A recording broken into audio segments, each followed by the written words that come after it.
Uma hora de conversa, de perguntas incómodas ou de questões pertinentes. Uma hora para saciar a curiosidade e divulgar as mais recentes descobertas científicas que impactam as nossas vidas e a sociedade. Uma hora que passa num instante. Uma hora de ciência com impacto. Sejam bem-vindos, o meu nome é Paulo Caetano e este é o podcast de Ciência com Impacto. Nesta quarta temporada estamos a gravar no Laboratório Químico Ferreira da Silva da Universidade do Porto. E o meu convidado de hoje é Alírio Rodrigues. Professor Alírio, muito obrigado por ter aceito o convite e estar aqui connosco. Alírio Rodrigues licenciou-se em Engenharia Química na Universidade do Porto em 1968. Concluiu a sua tese de doutoramento em França, na Universidade de Nancy, em 1973, e obteve a sua agregação em 76, pelo Instituto Superior Técnico. Começou a sua carreira na Universidade de Luanda, em 1969, e veio para o Porto, regressou para o Porto em 75 e 3 anos mais tarde passou a professor catedrático. Foi diretor da FEUP entre 78 e 79 e ainda entre 84 e 90. Foi diretor do Laboratório Associado LSRE-LCM até 2012. Supervisionou mais de 70 alunos de doutoramento e 60 estudantes de pós-doc. Tem mais de 700 artigos científicos publicados, como autor ou coautor. É professor emérito da Universidade do Porto desde 2014 e integra o novo laboratório colaborativo ALICE. Professor, mais uma vez, muito obrigado por estar aqui connosco na Ciência com Impacto. Comecei esta breve apresentação da sua carreira dizendo que se licenciou aqui na Universidade do Porto. Na verdade, teve aulas aqui neste mesmo laboratório onde estamos. É verdade, quase 60 anos depois, reencontro este laboratório onde tive uma cadeira de segundo ano, Química Analítica Qualitativa, em que o professor era o João Cabral e a assistente, o nome que na altura se dava, era a esposa dele, Fernanda. E lembro-me destas bancadas, não me lembro daquelas escadarias ali no fundo, e da OT. Isto porque no final dessa disciplina havia um teste que consistia em receber um copo com uma mistura líquida e tínhamos que identificar os íons que estavam nessa mistura. E depois de fazer essa marcha, esse protocolo, chegávamos à professora e dizíamos: temos ferro, cobalto, o que quiser, e o meu tinha níquel. E a resposta dela, não. Não, então tinha que voltar a repetir todo o protocolo e o resultado continuava a dar o mesmo. E então, à terceira vez, ela veio comigo ver os passos todos que eu fazia para ver, de facto, onde estava, o que é que falhava.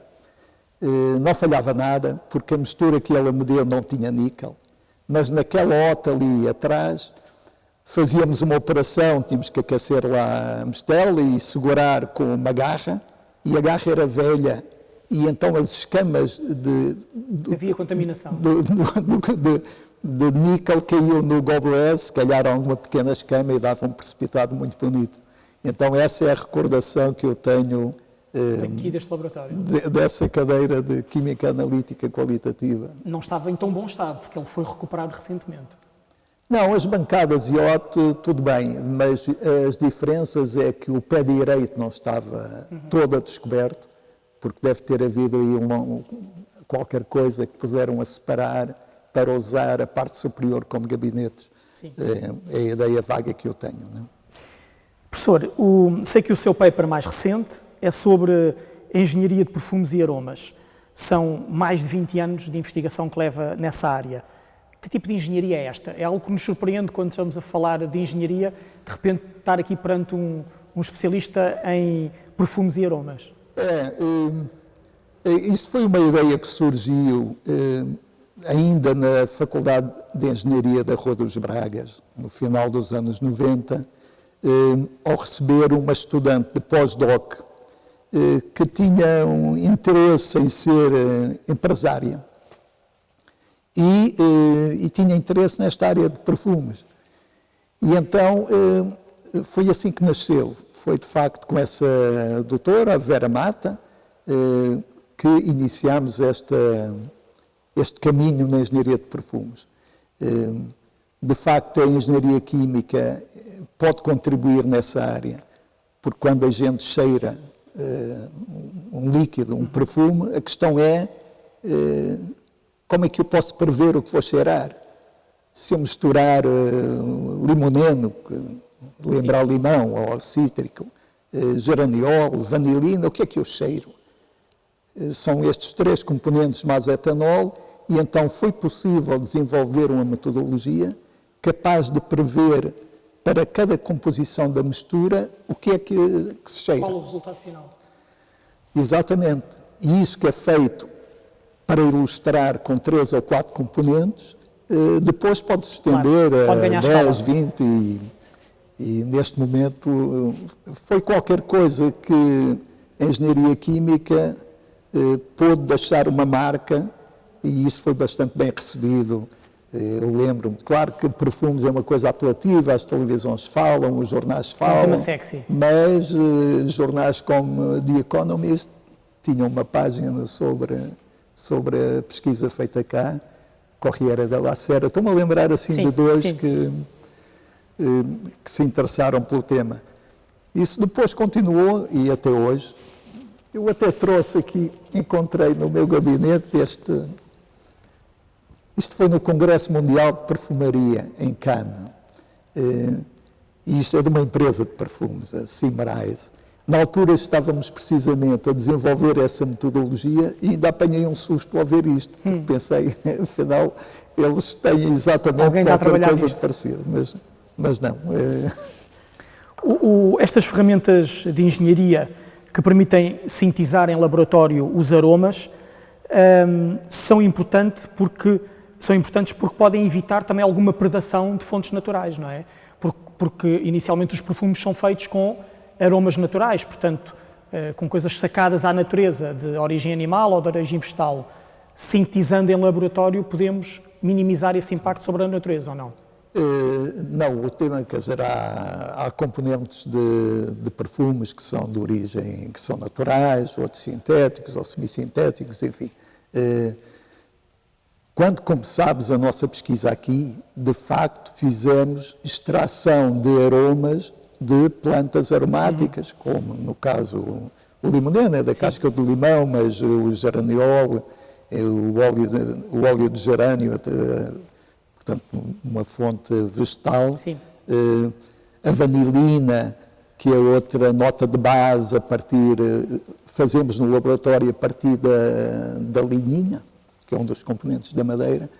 Enfim, isso é parte de extração de componentes. Outra coisa é, tendo os componentes, e podem ser 2.000 ou 3.000, que se chamam perfumaria raw materials, portanto, as matérias para fazer perfumes, a partir daí, a nossa contribuição maior foi, tendo uma mistura desses componentes, que são notas de topo, notas intermédias, notas de base, essas 3 categorias, nós sermos capazes de, perante uma composição, prever o que é que se cheira.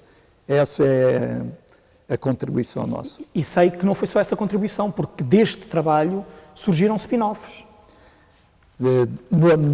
Após o pós-doc da engenheira Vera Mata e da primeira tese de doutoramento da Paula Gomes, elas criaram uma empresa que ainda existe hoje, a Essências, aqui atualmente está em Gaia, e depois, mais tarde, a Vera Mata criou outra empresa, Aun Ior Aroma, e, portanto, são 2 empresas que saíram desta linha de pesquisa. O professor Alírio tem um longo percurso na investigação. Como eu disse há pouco, doutorou-se em França e, no início da sua carreira, foi para Angola. Aliou as aulas na Universidade de Luanda com um estágio na fábrica de cerveja Cuca. Como é que foi essa experiência?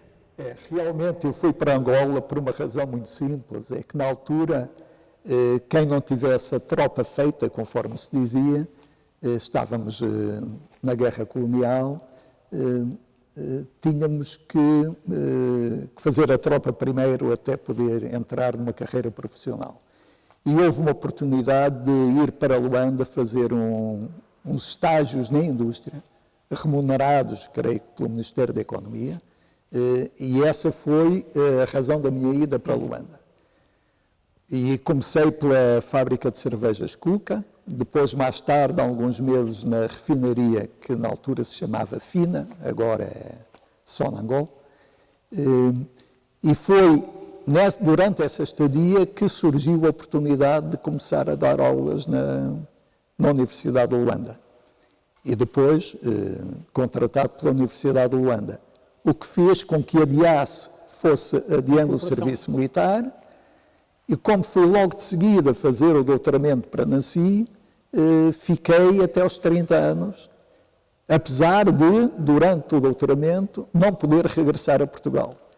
Porque ao fim do meu primeiro ano fui chamado para a tropa, e eu estava a fazer doutoramento, não regressei. Portanto, foi dado como desertor? Não desertor, refratário. Desertor é aquele que já está na tropa e que vai. Ok, refratário. Eu fui só refratário. E assim fiquei até aos 30 anos em Nancy. Quando acabei o doutoramento, tive que resolver essa situação com a tropa, enfim, novamente inspecionado, novamente apurado, e regressei a Luanda. Fez depois a tropa em Luanda de novo? Depois do 25 de Abril. Dá-se, entretanto, o 25 de Abril, e eu sou incorporado na tropa, na cidade, então, Nova Lisboa, hoje Uambo, e aí fiz o primeiro ciclo da recruta, aqueles 3 meses ou 2 meses. Que memórias é que guarda desse tempo? Eu dispenso, não. Dispenso, não. Lembro-me que. Eu guardo algumas memórias. Eu acho que deve ter sido a única recruta que fez uma espécie de greve. Já não sei exatamente o porquê. Tínhamos saído em alguma marcha e não sei exatamente o que é que detonou, mas regressámos. Os pelotões regressaram ao quartel sem ninguém a comandar. Os alferes, entretanto, se evaporaram. E eu não me consigo recordar o que é que esteve na origem desse problema.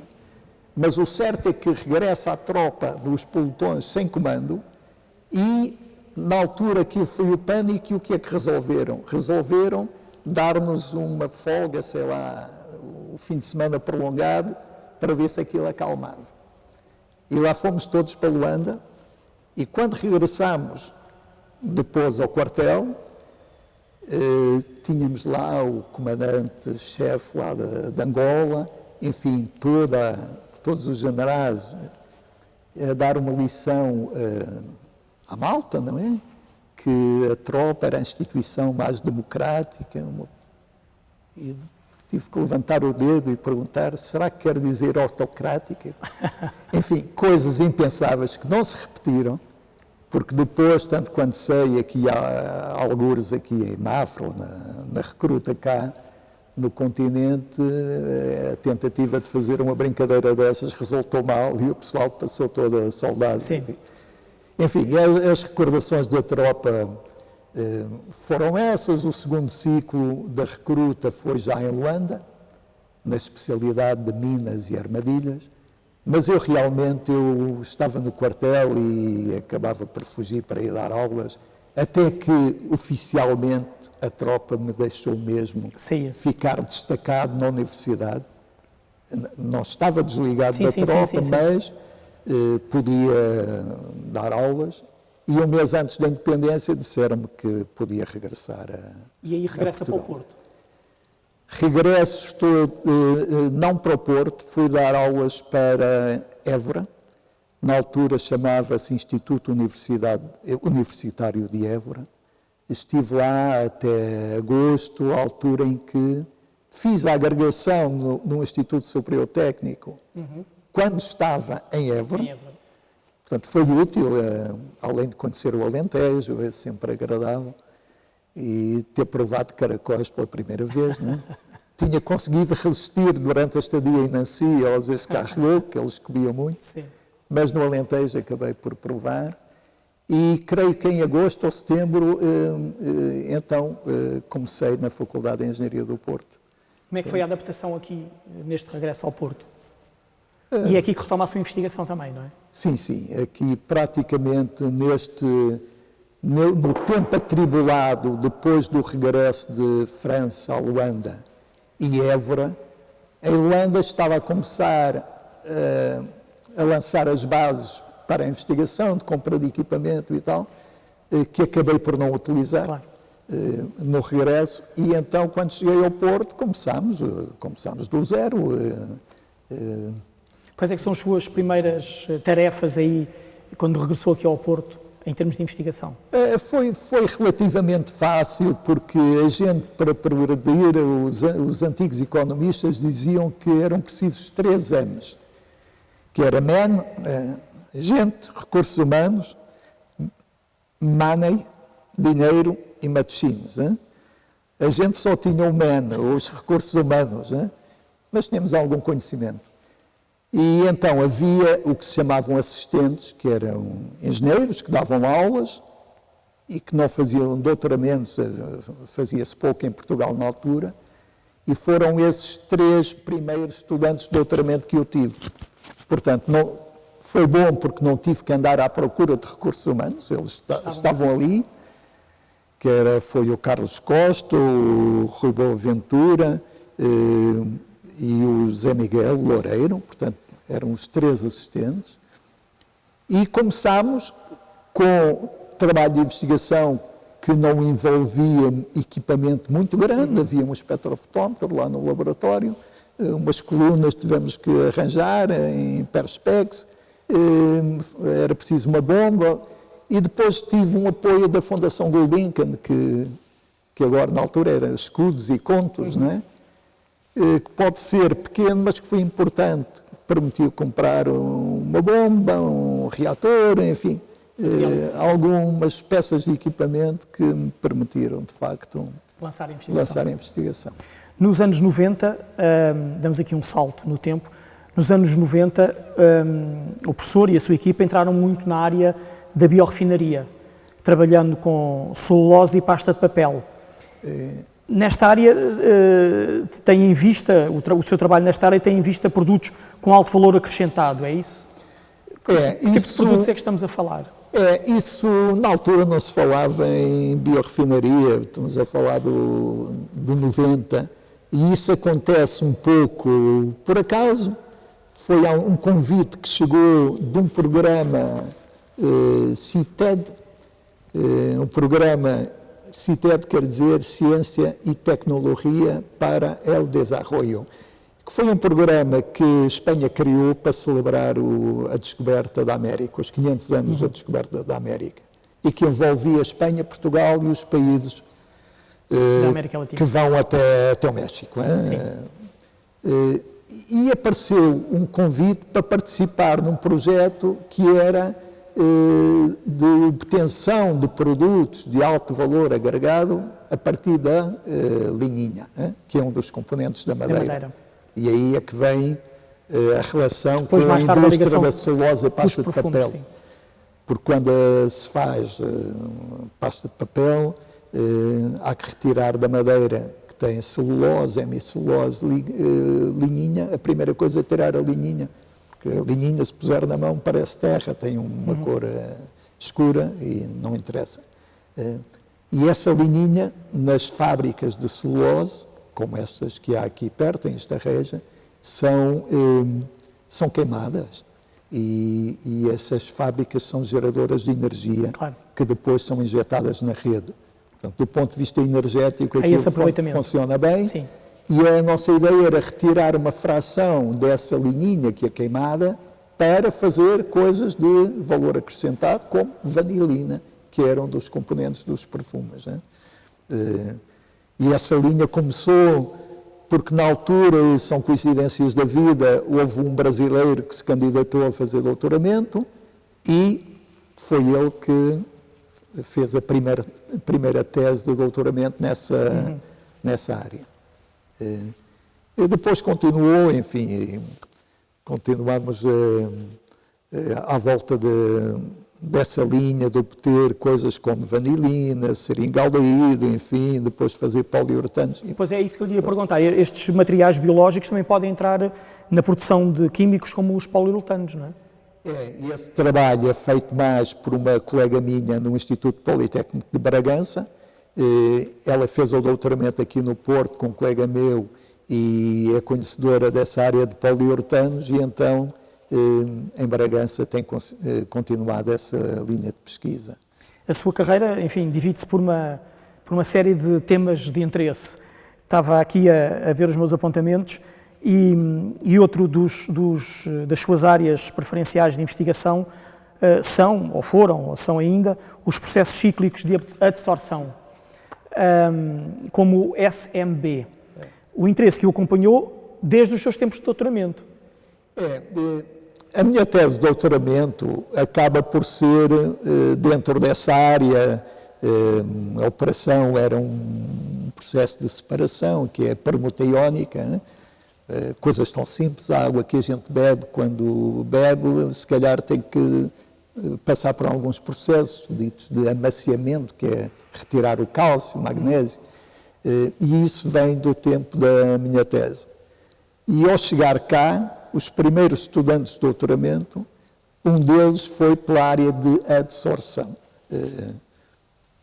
O exemplo era ter uma água poluída com fenol e retirar o fenol da água, através de umas partículas, que são umas resinas poliméricas, que faziam essa operação. Portanto, desde o início, a gente começou a estudar a adsorção em coluna. Essa história do SMB, que quer dizer Simulated Moving Bed, eu costumo dizer que eu consigo explicar a um jornalista o que é o Simulated Moving Bed. No laboratório é mais fácil que o equipamento à frente, mas aqui a gente também consegue. Até encontrei hoje de manhã no laboratório aqui um brinquedozito, que tem aqui um desenhito, que são várias colunas. Sim. Isto pode ser um SMB, mas então, como é que eu posso explicar isto a um jornalista? Se eu tirar o simulating, fica só um moving bed. Moving bed é imaginar uma coluna, isto que está aqui, em vez de ter água, tem partículas destas, absorventes. Só que eu tenho o sólido a baixar num sentido, o líquido a passar no outro. Isto é um moving bed. As duas fases estão a mover-se a contracorrente. E depois eu tenho uma mistura que quer separar, o A e o B. Podem ser as tais moléculas quirase, uma que, quando eu tomo um medicamento, pode me fazer bem e o outro componente pode me fazer mal. Portanto, tenho o A e o B. O sólido que está a andar, ele pode gostar mais do B, então vai puxar o B para baixo e o A para cima. Mas depois, o sólido, para eu poder fazer isto em contínuo, ele tem que ser limpo para eu poder reciclar. Então preciso de um outro componente, que é um eluente ou um dissolvente para limpar o sólido.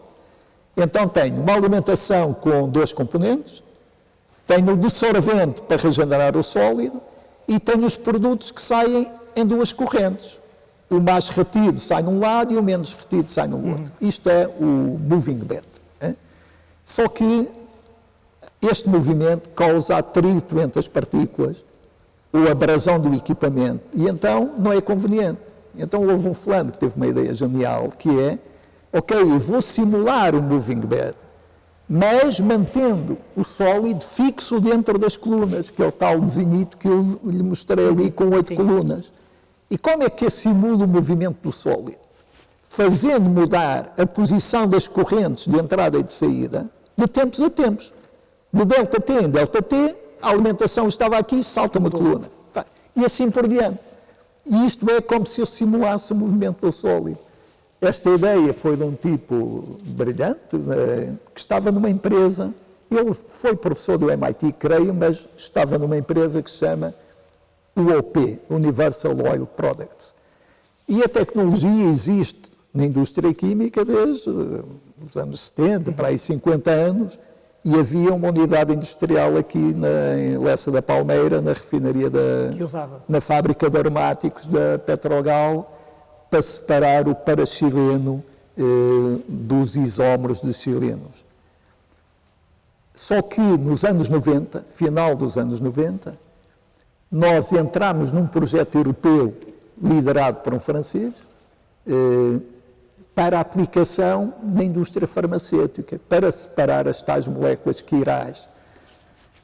Eu, durante o meu doutoramento, eu lembro-me, nos anos 70, houve um caso muito falado na Bélgica, de uma mulher grávida que tomou talidomida e depois o bebê nasceu com deformações. E porquê? Porque a talidomida, na altura, eram moléculas quirais, elas tomavam... moléculas gêmeas, quase. Sim, como assim. uma mão esquerda para a mão direita. Só que, na altura, elas tomavam isso para combater o enjoo, que algumas grávidas têm, só que o outro componente, a outra molécula quiral, tinha efeitos negativos. Então. E, a partir daí, a FDA e essas agências procuram que seja só o componente ativo de interesse que esteja no medicamento. E isso foi uma driving force para se investigar nesta área. Portanto, a nossa entrada no dito na tecnologia da SMB faz-se através de uma tecnologia que, em 99, pela primeira vez, é demonstrada à escala industrial na Bélgica, na UCB Pharma. Na indústria farmacêutica. Na indústria farmacêutica. E há vários exemplos de substâncias que são produzidas dessa maneira. Algumas eu tomo, o Zyrtec, acho que é um antihistamínico, sim. É produzida dessa maneira, há muitas outras. Mas foi por aí, a nossa entrada na tecnologia SMB fez ao contrário. Primeiro, separações quirais, da indústria farmacêutica, depois, com uma estudante do Brasil, que é professora catedrática no Brasil, separações de açúcares, glucose, frutose, e depois, mais tarde, separações da petroquímica. Então, andamos ao contrário. A sua equipa tem trabalhado também na intensificação de processos, realizando duas reações, no fundo a adsorção e a reação química, na mesma unidade. E esse trabalho já deu origem a algumas patentes.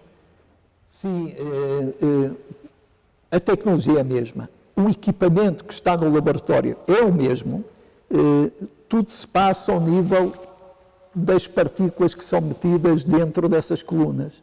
A gente mete dentro dessas colunas partículas que são ao mesmo tempo catalisadores da reação, aceleram a reação, mas também são seletivos para a adsorção de algum dos componentes da mistura. E acho que a primeira patente que fizemos era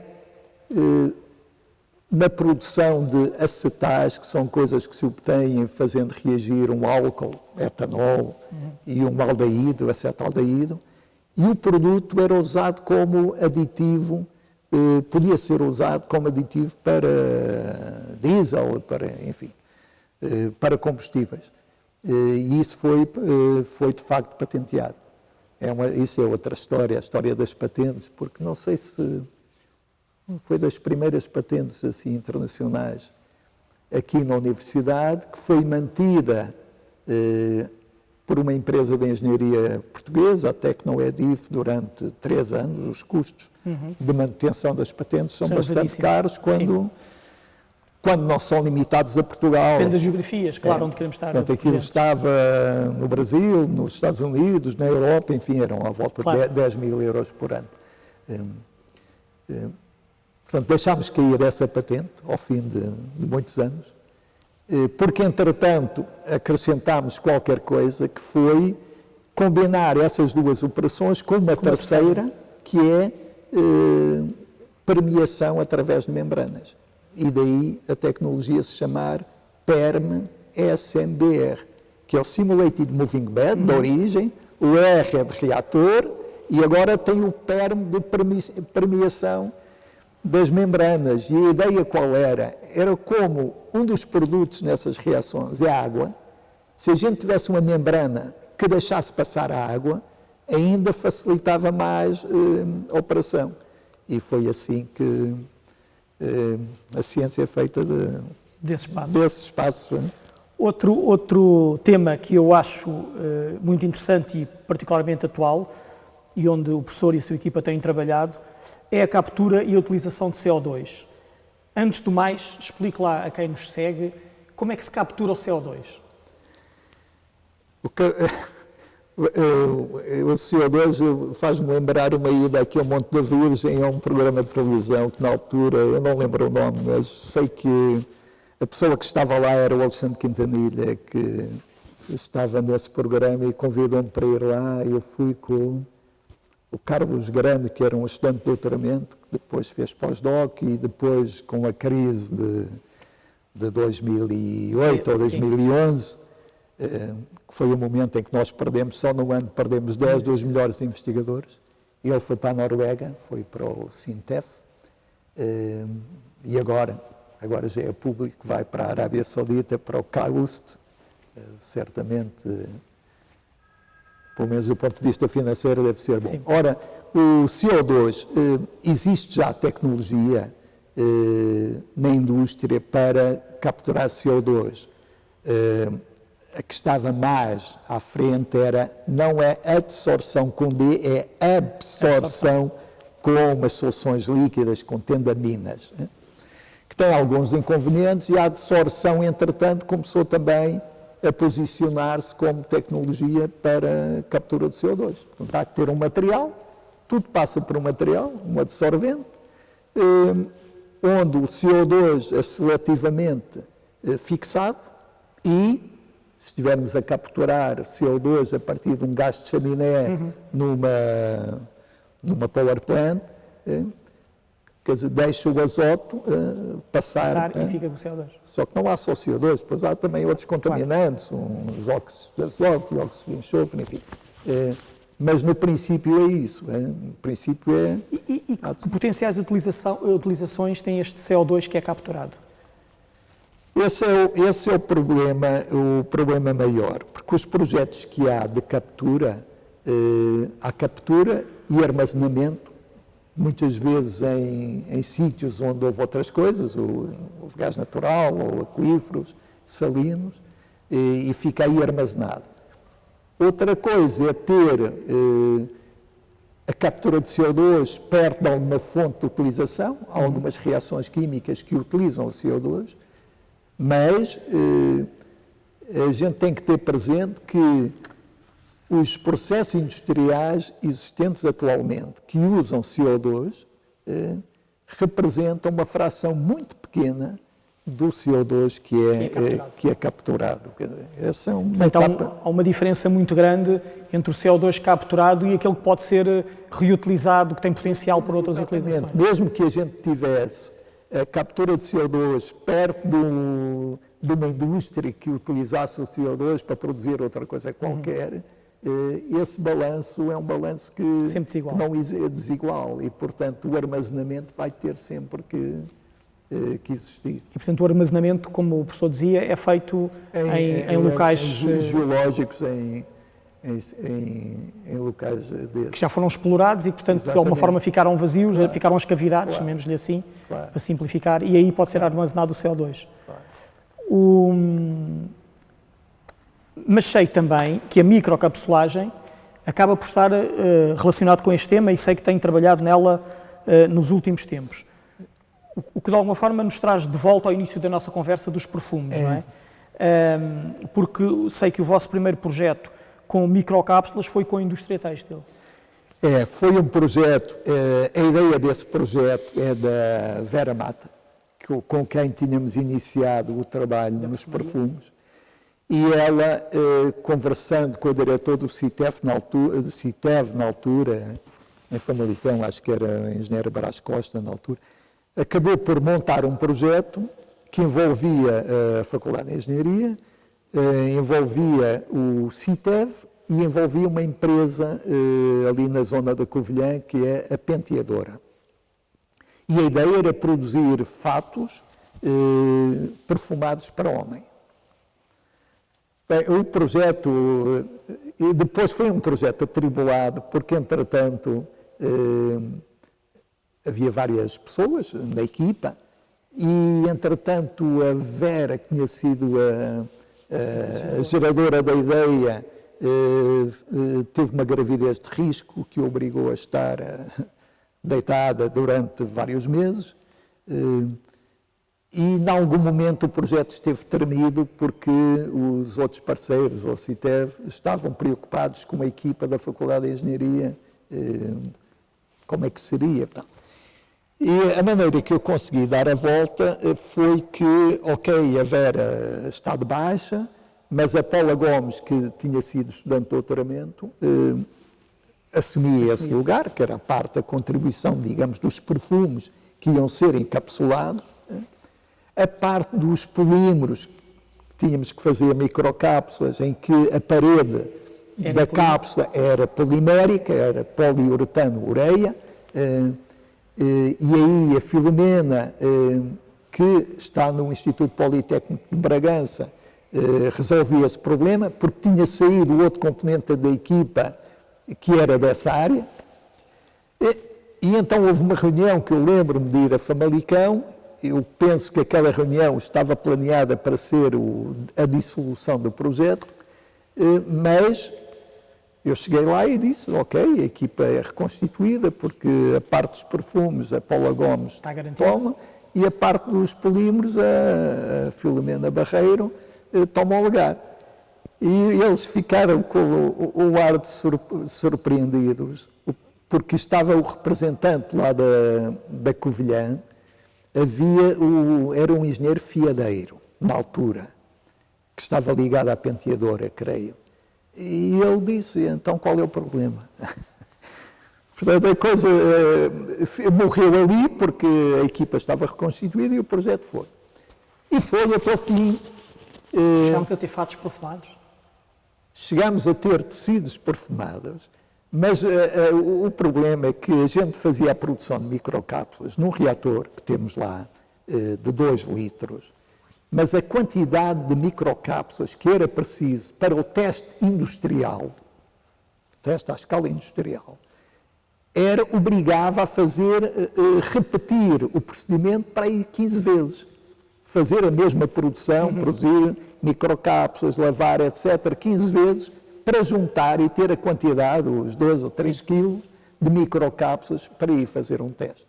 E assim lá fomos nós. Fomos para a Covilhã fazer o teste na penteadora, em que o teste é feito em quê? Eles tinham preparado 70 metros de tecidos, mas como queriam num teste testar tudo, então juntavam tecidos diferentes, sei lá, os primeiros 5 metros eram um tecido, depois vinha outro, tudo o que tinha lá na fábrica eles meteram, uns eram coloridos, outros não eram, enfim, diferentes gramagens, tudo aquilo. E esse tecido passa nos rolos, numa coisa que na indústria têxtil se chama o fular, mas é onde está um banho, onde metíamos as microcápsulas nesse momento, o tecido era impregnado por essas microcápsulas e depois no final havia uma câmara de termofixação, enfim, para o acabamento final. E depois os engenheiros têm que testar. Uma das coisas que testam são um bocado qualitativas, mas que é importante, é o toque, eles chamam o toque, ver como é que o tecido. Como é que correu o teste? Correu bem até o momento e depois foi um desastre.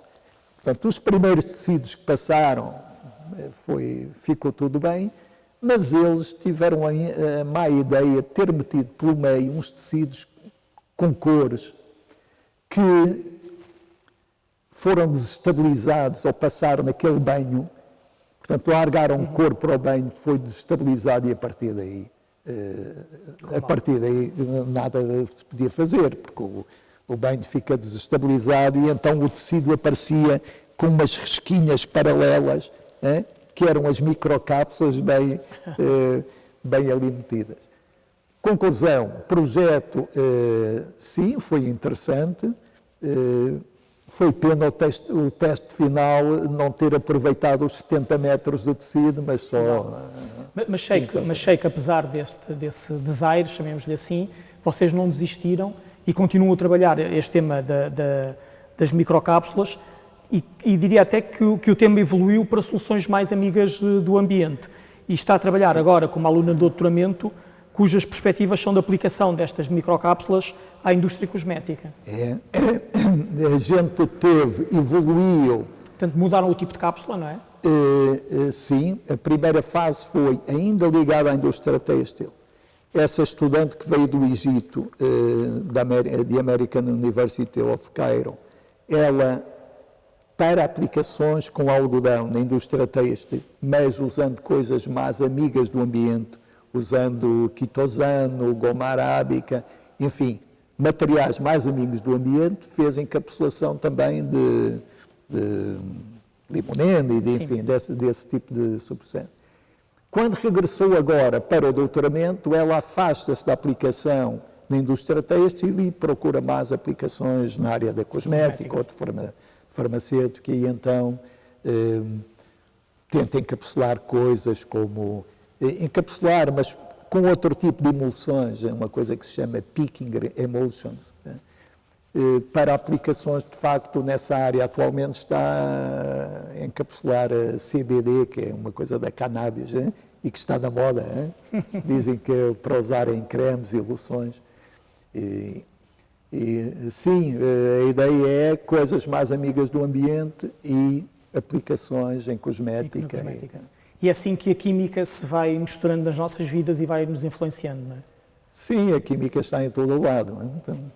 Professor, muito obrigado por ter aceito o nosso convite, muito obrigado por esta conversa e por esta partilha.